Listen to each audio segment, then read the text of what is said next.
भारद्वाज के पुत्र थे यमकृत। उनका कहना था गुरु की जरूरत नहीं। आजकल के मत चला है ना, कहते गुरु की जरूरत नहीं है, डायरेक्ट कनेक्शन करवा लेंगे जागा महादेव। मैंने कुछ ठीक है, महादेव को गुरु बनाए हैं, बढ़िया बात है। ये मंत्र बताने के लिए महादेव आया था कि कोई एजेंट आया था? तो चुप हो गए। मैंने कहा कि ठीक है, एजेंट ही आया होगा, तो गुरुद्वारा कहाँ तुम्हारा? सबको बताओ। तो चुप का बाबा, तब तक गलती न भला, तब तो 16 आना गलत। महादेव बाबा कई आस से 15-20 साल से पहले से रहे तो नहीं, तो आदि गुरु कहे ठीक है, आदि गुरु। तो आदि गुरु के आदि काल से संत भगवान जो आया, सब दुनिया के लिए को झूठे कहा, धोखा ही दिया। उसी से मैंने बताया कि ये देहधारी गुरु की जरूरत नहीं है, नहीं बताता। ये 20 साल से वो एजेंट आकर के कह दिया, सब भेड़िया धसा।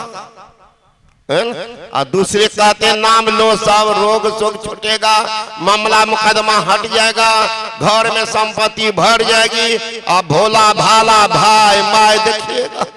एकदम हाथ में बांध लिया। कबीर साहब बड़े कट्टर थे, ये पाखंड बन का। और उनके गुरु रामानंद स्वामी ये करते थे कर्मकांड। एक बार कर्म कांड करने के बाद गए नदी में, विसर्जन करके पिंड को लगे पानी ऊपर, है ना? तो कूश का एक अंगूठी बना करके पितृपक्ष में देते। हम देखे थे बाबूजी सबको, छोटे थे, पानी देते, उसमें तो ज्ञान नहीं था, लेकिन देखे थे। तो पितृपक्ष में कर तो कबीर पूछते हैं साथी सबसे कि गुरु महाराज क्या कर रहे हैं? का इनका पितर जो है ना पितृलोक में, कहा इनका पितर है पितृलोक में, उसी को पानी दे रहे हैं। तो कबीर कहते हैं कि पितर लोक तो बहुत दूर, 1000 किलोमीटर दूर। कहा? तो यहां से पानी कैसे जाएगा उतना दूर? का नहीं देखते हो उंगली में वो एंटीना? इतना नेटवर्क इनका तगड़ा है कि सीधे नेटवर्किंग के से पहुंच जाता वहां पर पानी का। ओ उसी से जाता है। कहा? तो कबीर दूगो बना लिए वही कूश का अंगूठी, दोनों उंगली में पहन लिए, अब बगल में चले गया, वो भी पानी से कर। इनका पानी दिया हुआ, सोचते ये किसको दे रहा पानी? अरे क्या कर रहे हो?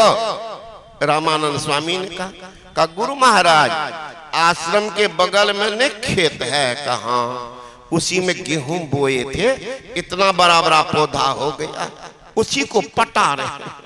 अरे पागल, 5 किलोमीटर दूर आश्रम में यहां से पानी कैसे जाएगा? करने देखते गुरु महाराज डबल एंटीना है उंगली में, नेटवर्किंग इतना तगड़ा है कि सीधे पानी जाके खेत को देखिए पहुंचता। कार का पागल है, पागल है, 5 किलोमीटर पानी जाता। तो चरण पकड़ लिए, गुरु की मर्यादा रखते हुए कहते गुरु महाराज जब आपका पुरखा 1000 किलोमीटर के दूर में पानी पी लेता है तो 5 किलोमीटर में खेत नहीं पट जाएगा। तो पाखंड पंड के घोर विरोधी कबीर तो वही थे, वह भारद्वाज के पुत्र यमकृत। कहता बिना गुरुए का भवसागर से पार गए, थक गया, मरणासन हुआ। लोगों ने कहा पागल, किसी का सहायता ले लो, क्या करें? कहा भगवान शंकर बहुत जल्दी द्रवित होते हैं, उनको बुला। वो सहायता तपस्या करने लगे, भोले बाबा प्रकट हो गए। हाँ यमकृत, क्या कहते हो? कहा आप कौन है, किनकी तपस्या किया? क्या शंकर का। मैं शंकर भगवान ही हूं। क्या कहते हो? कहा मैं प्रतिज्ञा लिया हूं कि बिना गुरु के शरण में गए दीक्षा लिए हमें मोक्ष धाम शांति पद को प्राप्त हो, इसमें हमको सहायता कर। भगवान शंकर ने कहा तुम कुछ जानते हो मेरे बारे में? कहा क्या? हमको तो अपने गुरु है। भगवान शंकर के गुरु अंगिरा ऋषि, हम तो अपने गुरु के शरण में गए हैं तो ज्ञान हुआ, और रिहल सिहल करने के लिए जाते हैं अगस्त मुनि के पास। पढ़िएगा रामचरितमानस पढ़ने वाले बाबू सब।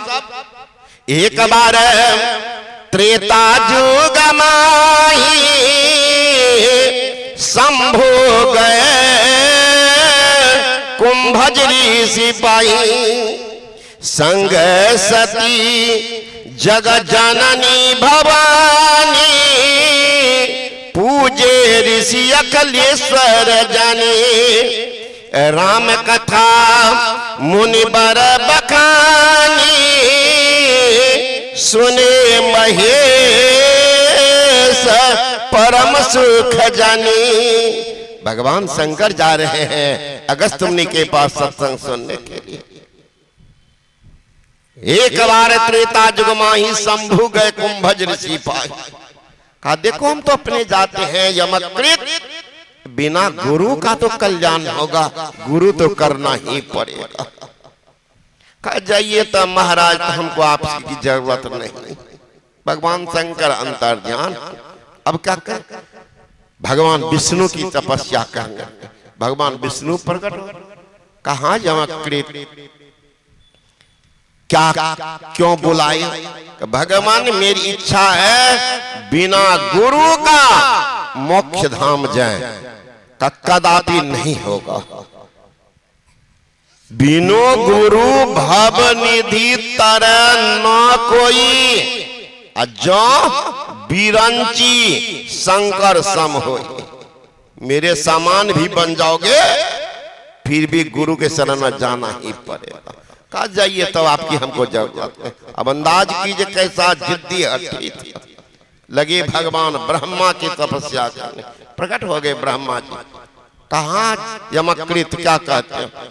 का बिना गुरु का हमको मोक्ष धाम जाना है, ये गुरु परंपरा को हटाना। भगवान ब्रह्मा ने कहा कि देखो यमकृत, हम तो अपने गुरु की शरण में गए हैं, उनकी कृपा को लेकर के ही हम सृष्टि का निर्माण करते हैं। अगर कोई सहायतार्थ कोई नहीं हो तो जीवन तो कहाँ चला जाएगा। इसलिए गुरु के विचार को मैं सुनता हूं, उनको अमल करता। इसलिए बिना गुरु का कल्याण नहीं हो सकता है। जाइए तब हमको कोई जरूरत नहीं। चला गया नदी के किनारे बैठकर तपस्या करता। अब ये तीनों त्रिदेव विचार करने लगे, भारद्वाज मुनि के वंश में ये कहां से जन्म ले लिया। कभी कभी खेत में मोथा भी उग जाता है ना, तो वही कह रहे हैं कि कहां से जन्म ले लिया, इतने बड़ी उच्च खानदान का। तब भगवान विष्णु ने कहा कि मैं इसको समझा दूंगा। कहा ठीक समझा। भगवान विष्णु रूप बदल ली, चले गए नदी के किनारे। और नदी के किनारे बैठ गए। थोड़ा दूर पर यमकृत था, उनके बगल में अब मंत्र पढ़े, ओम नमो भगवते वासुदेवाय स्वाहा, ओम नमो भगवते वासुदेवाय स्वाहा। एक मुट्ठी बालू फेंक, एक मुट्ठी। एक दिन, एक रात, दूसरा दिन, दूसरा रात, तीसरा दिन। यमकृत सोचने लगा ये पागल आदमी क्या कर रहा। उठ करके आए, कहते हैं बाबा ये क्या कर रहे हैं। कहा देख नहीं रहे हो, इतनी बड़ी नदी है, पार होने में बड़ी दिक्कत है। मैं सोचता कुछ पुण्य काम कर लेता हूं, ये पुल बना रहा। का पुल कहां? का इंजीनियर से नहीं पूछे, पुल ऐसे नहीं बनता है कि बाबा। कहता बालू, सीमेंट, छड़, फिर भी इंजीनियर की आवश्यकता, कितनी गहराई देना है, कितना मोटा छड़ देना है, कितना सीमेंट बालू मिलाना है, तब न बनेगा। कहने हमको इंजीनियर की जरूरत नहीं है, हम तो जानबे करते हैं कि बालू सीमेंट से बनता है। तो एक मुट्ठी नहीं देखते हो, सीमेंट है, थोड़ा फेंकते हैं बालू तो सीमेंट मिल जाता होगा भीतर में, अपने बनेगा। यमकृत कहते हैं कि बाबा इस तरह से करते करते मर जाएंगे, सड़ जाएंगे, गल जाएंगे, लेकिन पुल नहीं बनेगा। का तुम ऐसा क्यों कहते हो? मैं भी सुना हूं, भारद्वाज मुनि के पुत्र है यमकृत, उनका कहना है बिना गुरु ये का हम भवसागर से पार चले जाएंगे, गुरु की जरूरत नहीं, गुरु की जरूरत नहीं। सुन लो नौजवान, जिस दिन वह यमकृत बिना गुरु का मोक्ष धाम जाएगा, उसी दिन मेरा पुल बनकर तैयार हो जाएगा। कहीं तो असंभव है, का यह भी असंभव, तुम कौन हो? का बाबा मैं ही तो यमकृत हूं। का मर जाओगे, सड़ जाओगे, गल जाओगे, बिना गुरु का कल्याण नहीं होगा। तब भाग के गया है गुरु के शरण में, बृहस्पति ऋषि के शरण में, कल्याण के रास्ता खोजे। सुनिए, अमल भी कीजिए, नहीं तो होगा क्या?